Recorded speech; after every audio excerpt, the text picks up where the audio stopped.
Bonjour à toutes et à tous. Donc, je vais vous parler en 20 minutes de médecine personnalisée, mais en un sens très différent de ce qui vous a été présenté tout à l'heure au titre de l'approche centrée patient et au titre notamment de ce qui vient d'être dit par M. Simon. Par médecine personnalisée, tout à l'heure, M. Bourrel parlait de pléonasme. Effectivement, médecine personnalisée semble une expression pléonastique au sens où la médecine est par essence personnalisée. C'est probablement ce qu'avait en tête ce médecin canadien en écrivant ce papier pour témoigner d'une inquiétude, à savoir effectivement la médecine traditionnelle, la médecine centrée sur le patient, la médecine du colloque singulier, menacée de toutes parts par le développement d'une médecine technoscientifique dans laquelle, comme vous le voyez sur ce dessin humoristique, les médecins semblent avoir disparu, remplacés par des techniciens ou des ingénieurs derrière une vitre et entourés de toutes sortes de machines, et une patiente dont manifestement on ne sait pas trop quoi faire de la parole. En réalité, depuis une vingtaine d'années, médecine personnalisée fait signe vers une réalité complètement différente que l'on peut résumer sous le titre de la pharmacogénomique. Alors la pharmacogénomique, c'est une discipline qui a émergé dans les années 50 et qui désigne l'étude des relations, des corrélations entre un profil génétique et la capacité de bien ou de mal répondre à des médicaments. Nous ne sommes pas tous égaux, nous le savons bien, vous le savez évidemment bien mieux que moi, devant la prise de médicaments. Cette variabilité peut s'expliquer en partie du moins par des différences dans les profils génétiques. Donc la pharmacogénétique est cette étude à grande échelle, aujourd'hui avec les technologies dont on dispose d'analyse étendue du génome, et en particulier dans les années 90, dans le cadre du grand programme de séquençage du génome humain, un consortium d'industriels de la pharmacie, plus un certain nombre d'autres acteurs, se sont engagés dans un projet de cartographie systématique de tous les polymorphismes, des petites mutations ponctuelles sur le génome, dont on pensait à l'époque, et avec raison pour certaines d'entre elles, qu'elles pouvaient être corrélées à la faculté de bien ou mal répondre à des traitements. Donc on comprend bien l'intérêt des pharmaceutiques pour ce type d'études, et c'est dans un papier à la fin des années 90 que le terme de personalized medicine, donc c'est médecine personnalisée en ce sens-là, vient directement des États-Unis, est mentionné pour la première fois avec cette signification d'études pharmacogénétiques ou pharmacogénomiques quand il s'agit d'études à grande échelle. Je vais essayer de vous parler de l'évolution de ce concept de médecine personnalisée, des ambiguïtés auxquelles il donne lieu, notamment auprès des médecins et auprès des patients, bien entendu, et de ces évolutions récentes, notamment vers des approches beaucoup plus holistiques, multi-échelles, en tout cas avec une forte prétention de dépasser ces premières approches focalisées sur le génome. Dans les années 2000, donc au début des années 2000, disons, la confiance était quand même très forte. En regardant en priorité le génome, on allait pouvoir comprendre un grand nombre de choses en matière de corrélation entre profil génétique et processus physiopathologiques, ou encore une fois réponse thérapeutique aux médicaments. Et donc à partir de 2005 ont été lancées de grandes études d'associations dites GWAS, Genome Wide Association Studies, impliquant des milliers de patients, des grandes cohortes, avec donc un bras témoin, un bras contrôle, pour mettre en évidence justement des petites différences en termes de profil génétique entre les patients, entre les non-patients, et éventuellement ces études ont été appliquées aussi dans le cadre de la recherche de nouveaux médicaments, dans la recherche pharmaceutique. Alors, cette notion-là de médecine personnalisée ou de personalized medicine, très génocentrique, très focalisée sur les corrélations pharmacogénétiques, ne définit pas tout le périmètre de la médecine personnalisée. C'est une notion en géométrie très variable, c'est un concept très flou finalement. Et j'en veux pour preuve, par exemple, le rapport de l'autorité de régulation américaine, la FDA, en 2013, qui inclut dans le périmètre de la médecine personnalisée des choses extrêmement différentes, comme l'imagerie médicale, le quantified self, dont il a été question tout à l'heure, l'ingénierie tissulaire, on n'en a pas parlé, mais c'est un domaine très important, et en pleine évolution, notamment grâce à l'arrivée de nouvelles technologies comme l'impression 3D, voire 4D, les services de génétique en ligne également, c'est-à-dire le développement, l'essor considérable ces 10 dernières années de sociétés de services en ligne privées qui procèdent à une étude étendue du génome de leurs clients. Donc il suffit d'envoyer un échantillon de salive et vous recevez quelques semaines plus tard une analyse sur la base d'une détection de certains biomarqueurs moléculaires, de certains biomarqueurs génétiques, une analyse en termes de facteurs de risque pour telle ou telle pathologie, en termes d'indications pharmacogénétiques, mais aussi en termes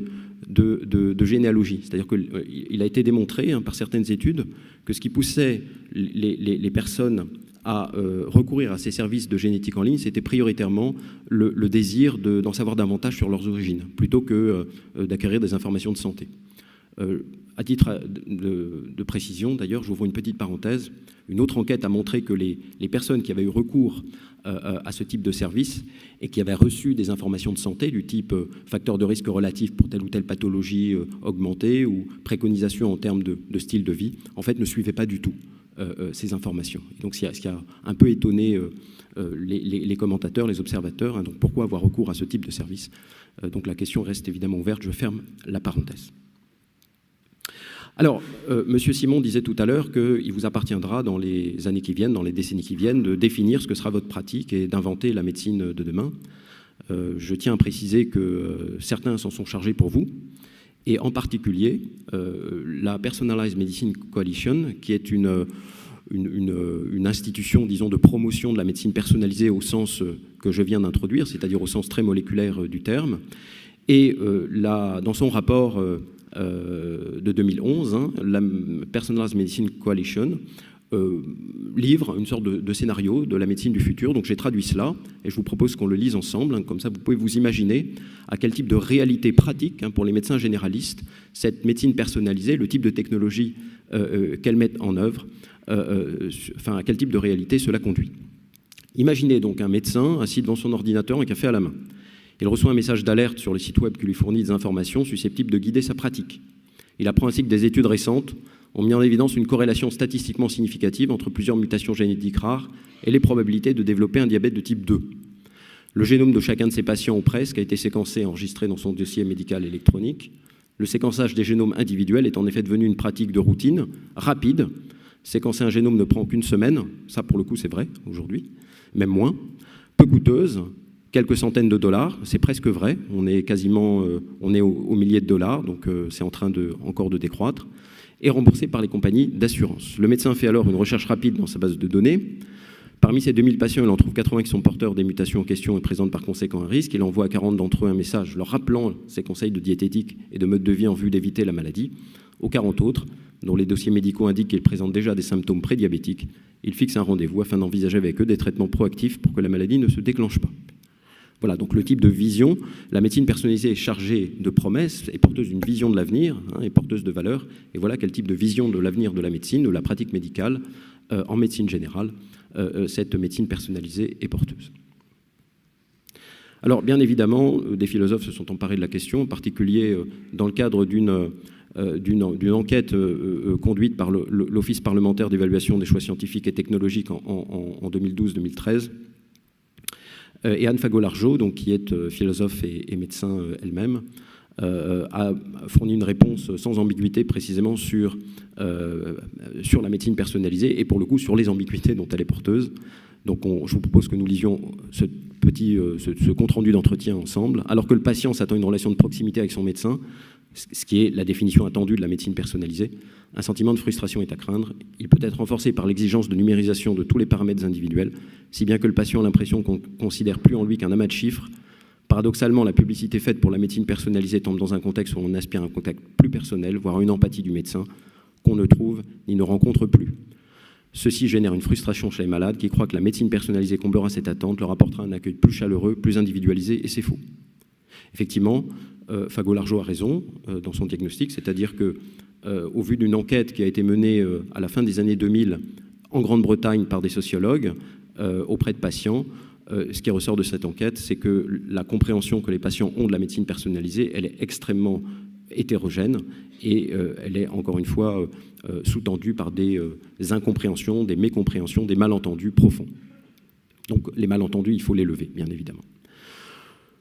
Je signale aussi, il me semble que le philosophe Gilles Deleuze avait, au début des années 90, livré une analyse très prémonitoire, finalement, de ce qui est en train de se passer sous nos yeux, au titre de cette médecine personnalisée à caractère moléculaire. Deleuze disait la chose suivante: la nouvelle médecine sans médecin ni malade, hein, c'est quasiment un écho direct à la petite vignette humoristique que j'ai présentée au début de l'exposé.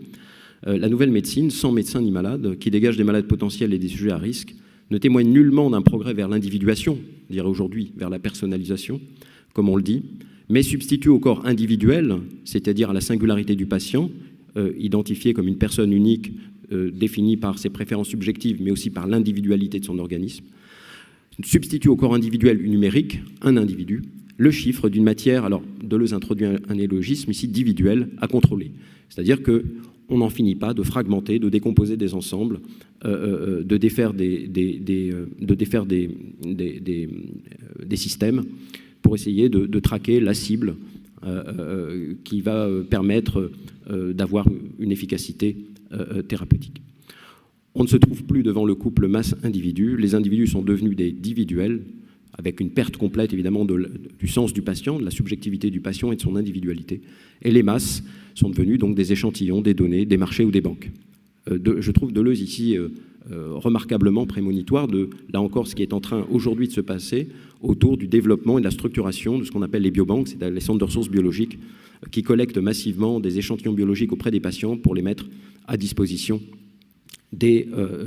soit des organismes de recherche publics, voire des pharmaceutiques ou des acteurs privés. Donc, face à ces malentendus, c'est développé à partir du milieu des années 2000, disons, une polémique autour de ce concept de médecine personnalisée, ou de personalized medicine, avec des gens se réclamant plutôt de ce qu'ils ont appelé la person-centered medicine, et qui finalement faisait retour à l'analyse que posait le psychanalyste Winnicott, déjà il y a quelques décennies, cure au sens de traitement, d'éradication de la maladie de sa cause, tend aujourd'hui à prendre le pas sur le sens de care. La médecine personnalisée au sens moléculaire du terme serait l'acmé de ce processus d'éradication du care au profit du cure. Eh bien, une personne centered médecine entend renverser évidemment l'ordre des priorités, renverser les valeurs et réaffirmer la précession du care, du soin, de l'intérêt, de l'attention sur le cure. Alors, il s'agit, la personne centered médecine n'est pas coextensive à ce qui a été présenté tout à l'heure au titre de l'approche centrée patient. Ça fait référence à une littérature particulière. Ces chez gens-là, on trouve beaucoup de références à Balint, à Engel en particulier, au modèle biopsychosocial. Alors, avec d'ailleurs un certain nombre de difficultés, de problèmes épineux en termes méthodologiques qui se posent aussi dans les approches person-centered avec ces références-là. Et là, je me réfère à un article de Anne Berquin sur le modèle biopsychosocial où elle pointe finalement que dans cette vision qui se veut alternative à la médecine personnalisée moléculaire, eh bien on va retrouver un certain nombre de problèmes méthodologiques, d'écueils, qui sont liés, qui sont aussi ceux de la médecine personnalisée moléculaire. Le modèle biopsychosocial, donc qui élargit le modèle biomédical, comme ça a été dit tout à l'heure, présente plusieurs limites. L'élargissement des paramètres pertinents en termes de santé au domaine psychosocial pose des problèmes d'évaluation et surtout de quantification des valeurs subjectives. Le modèle biopsychosocial reste dualiste, selon Anne Berquin, dans la mesure où il ne fait souvent que juxtaposer paramètres biologiques, psychologiques et sociaux. En témoigne le fait que ces paramètres sont encore considérés comme appartenant à des catégories distinctes. Une fois qu'on a décomposé, si vous voulez, l'individualité, la personnalité du patient en une pluralité de facteurs qui s'exercent sur ce point de convergence que serait le patient, est-ce qu'on n'a pas perdu l'essentiel de ce qui définit une personne? Au fond, c'est la question qui sous-tend la remarque d'Anne Berquin, me semble-t-il. Enfin, je continue, le modèle biopsychosocial reste réductionniste, et donc voilà le problème fondamental, c'est qu'on pensait, avec cette alternative de la médecine, la person-centered médecine, d'avoir un vrai retour aux approches holistiques, d'avoir une vraie critique du réductionnisme attaché à la médecine personnalisée moléculaire. Or, on peut mettre en doute que ces modèles biopsychosociaux, auxquels se réfère en tout cas cette littérature de person-centered médecine, on peut mettre en doute qu'elle échappe véritablement aux réductionnistes, dans la mesure où le nombre de paramètres pris en considération est limité, alors que le nombre et la variété des déterminants de la santé sont virtuellement infinis. Donc finalement, pour résumer, on est quand même très embarrassé, et ce qui a conduit certains à dire, purement et simplement, abandonnons le terme de médecine personnalisée. Laissons de côté ce terme qui suscite autant de malentendus. On n'arrive pas à lever les malentendus. Abandonnons-le purement et simplement pour parler précisément d'une médecine qui cherche à identifier des facteurs actionnables, qui cherche à quantifier ces facteurs, qui cherche à développer des technologies à partir de collecte de données massives pour appréhender les processus physiopathologiques. Parlons de médecine de précision, hein, c'est le 5e P dont il a été question tout à l'heure, la médecine des 5 P, le 5e P ce serait la précision, ou médecine individualisée. La médecine personnalisée, laissons ce terme à la médecine traditionnelle. Ne parlons plus de médecine personnalisée quand il s'agit de parler de séquençage génétique, d'analyse de profils moléculaires, de collecte de données massives, de traitement d'échantillons, etc., etc. Bon, pourquoi pas, un partage des rôles bien établi qui rétablit qui permet de retrouver des frontières qui font sens pour tout le monde et qui paraissent de bon sens. Alors je vois quand même 3 problèmes à cela, ou plutôt 2 problèmes, mais qui sont commandés par la réaffirmation, si vous voulez, d'une distinction fondamentale qui a été faite théoriquement par le philosophe John Locke, hein, au XVIIe siècle, distinction entre l'individu et la personne. L'individu, human being, chez John Locke, c'est-à-dire l'être humain, dans sa dimension d'être vivant, d'être social aussi, c'est-à-dire accessible à un savoir scientifique, accessible à une prise technologique également, dirait-on aujourd'hui. Et puis il y a la personne qui transcende tout l'ordre des faits, qu'ils soient biologiques ou sociaux, et qui finalement est définie par la capacité à s'auto-créer en posant ses propres valeurs. Ce qui nous amène précisément à reconnaître que dans cette pseudo-solution de nouveaux partages des rôles entre les spécialistes des molécules, hein, en gros les médecins de précision, les médecins individualisés ou individualisants, et puis les médecins véritables, c'est-à-dire vous, les médecins généralistes qui avez les patients en face dans vos cabinets, eh bien, ce qui sous-tend finalement ce partage des tâches, c'est la distinction entre les faits d'un côté, les faits biologiques, et les valeurs de l'autre côté, les valeurs humaines, les valeurs sociales, les valeurs spirituelles, etc., etc. Avec la volonté de bien marquer qu'il nous faut une distinction entre réductionnisme et holisme. Pour terminer sur ce point, je vois 2 graves problèmes à cette solution qui me paraît être une fausse solution. Abandonner le terme de médecine personnalisée au motif qu'il est ambigu me paraît être une fausse solution. Je pense au contraire qu'il faut le maintenir dans toute son ambiguïté, parce qu'à travers cette ambiguïté, eh bien, on peut appréhender tous les défis de la médecine contemporaine. Le premier problème, c'est que aujourd'hui, hein, après ce focus vraiment sur le génome et le développement vraiment massif des technologies d'analyse du génome, notamment des séquenceurs ADN, eh bien, la tendance actuelle est plutôt au dépassement de ce tout génétique et à des approches intégrant les différents niveaux de complexité du vivant dans des modèles qui agrègent des données hétérogènes. Alors des données génétiques, bien sûr, mais aussi d'autres types de données dites omiques, c'est-à-dire épigénétiques, métaboliques, protéiques, etc., mais aussi les données cliniques, mais aussi les données du patient, les données psychosociales, et ainsi de suite. Autrement dit, les nouvelles approches de big data, des approches fondées sur la collecte de données massives et le traitement algorithmique de ces données, se veulent elles aussi holistiques, c'est-à-dire qu'elles prétendent également s'emparer, atteindre la totalité du patient. On parle, alors il a été fait allusion tout à l'heure à Leroy Hood, donc qui est un biologiste adepte de la biologie des systèmes et qui a introduit ce terme de P4 medicine, hein, de médecine des 4 P, et qui défend donc une vision systémique de la médecine, en tout cas non réductible à l'approche génocentrique, disons. Donc on a une volonté de holisme, aussi bien évidemment du côté des approches centrées patients qu'aujourd'hui du côté des approches très objectivistes et fondées sur les big data. Donc en fait, il ne s'agirait pas de retracer la frontière entre holisme et réductionnisme, il s'agirait d'identifier différentes manières de se revendiquer du holisme. Hein, c'est à quel type de holisme on a affaire dans cette médecine des 4P, dans la médecine systémique? Est-ce que c'est le même holisme auquel on a affaire dans les approches centrées patients? Voilà la question qui me paraît beaucoup plus importante que de savoir s'il faut employer le terme de personnalisé, d'individualisé ou de précision. Second problème, les approches donc holistiques, intégratives, objectivistes, fondées sur la collecte des données massives, intègre aujourd'hui aussi de plus en plus d'éléments qui relèvent de la sphère des valeurs. C'est-à-dire que cette distinction entre faits et valeurs, elle est de moins en moins pertinente pour tracer des frontières entre les approches de la médecine. Je vais détailler cela un petit peu dans le temps qui me reste, en quelques minutes, dans le cas de ce qu'on appelle l'exposomique. Alors l'exposomique, qu'est-ce que c'est? Eh bien, il est défini de manière extrêmement vague, on retrouve le même flou que dans le concept de médecine personnalisée. Il est défini comme tout ce qui n'est pas génétique, tout ce qui affecte la santé et qui n'est pas génétique.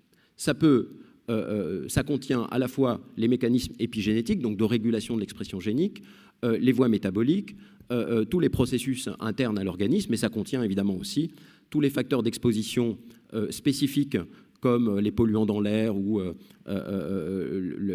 dans l'eau ou d'autres types de facteurs d'exposition, mais aussi les facteurs beaucoup plus généraux, comme le type d'environnement social ou professionnel dans lequel on évolue, etc., etc. Je vais vous donner quelques citations qui vont vous montrer le caractère totalement indéfini de ce concept et de ce qu'il recouvre. Donc c'est un concept qui a émergé en 2005, vous avez là la publication séminale de Christopher Paul Wild, et voilà comment le CDC, le Centre américain de prévention et de contrôle des maladies, définit l'exposomique. C'est la mesure de toutes les expositions, de tout ce à quoi un individu est exposé tout au long de sa vie, y compris avant sa naissance. Et c'est l'effort pour essayer de comprendre comment ces expositions exhaustives, en fait, affectent notre santé. Donc elles peuvent venir de l'environnement, du régime alimentaire, du style de vie, etc., etc.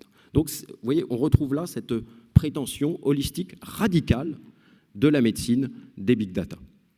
Vous avez là une représentation schématique de l'exposomique, donc une vision totalisante de la personne humaine, du patient, et qui rappelle le fameux homme de Vitruve, que l'on connaît évidemment par le célèbre dessin de Léonard de Vinci, qui montre que cette médecine, cette approche-là, est sous-tendue par une vraie visée humaniste, c'est-à-dire par la visée de ressaisir la personne en tant qu'être humain dans sa globalité.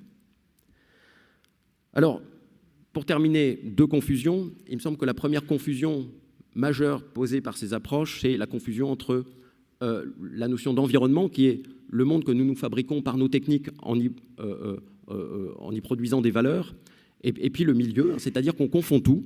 Vous avez par exemple dans cette citation, où il n'est pas question d'exposome, d'environtome, mais en gros c'est la même chose, l'environtome ou l'exposome comprend non seulement des éléments du milieu biologique comme le microbiote, mais aussi, comme vous pouvez le voir à la fin, les valeurs humaines, le pouvoir politique, les normes sociales.